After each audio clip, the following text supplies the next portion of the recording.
bring in Nancy Grace, the host of Nancy Grace on HLN from Atlanta. And Nancy, you're a lawyer. You know, by law, they couldn't forbid Josh Powell from visiting his sons, but could they have done more to protect these boys?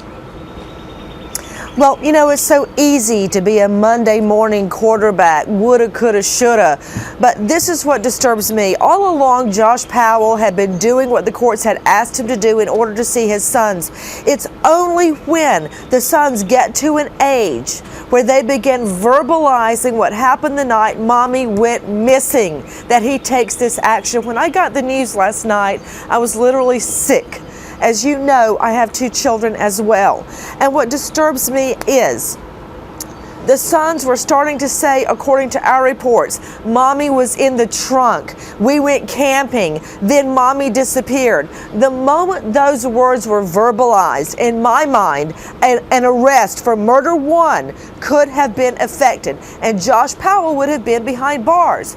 On the other hand, before you're too harsh on prosecutors and police for not acting quickly enough, maybe they believed they needed to find her body in order to have a successful prosecution.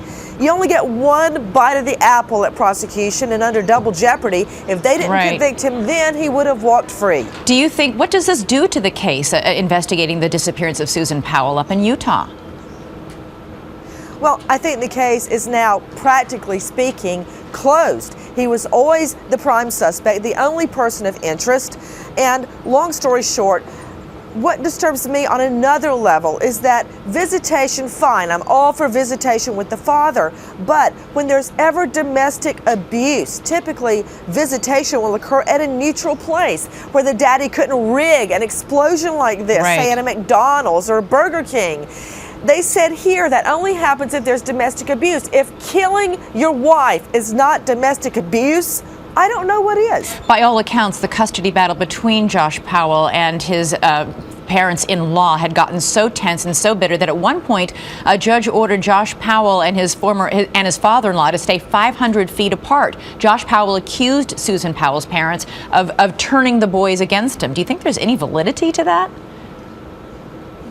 Well, frankly, I don't think that the boys needed their grandparents to turn them against their father. Their own memories were surfacing. They were verbalizing, Elizabeth, that their mommy had been in the trunk. How much longer would it have been before they confronted their father about this?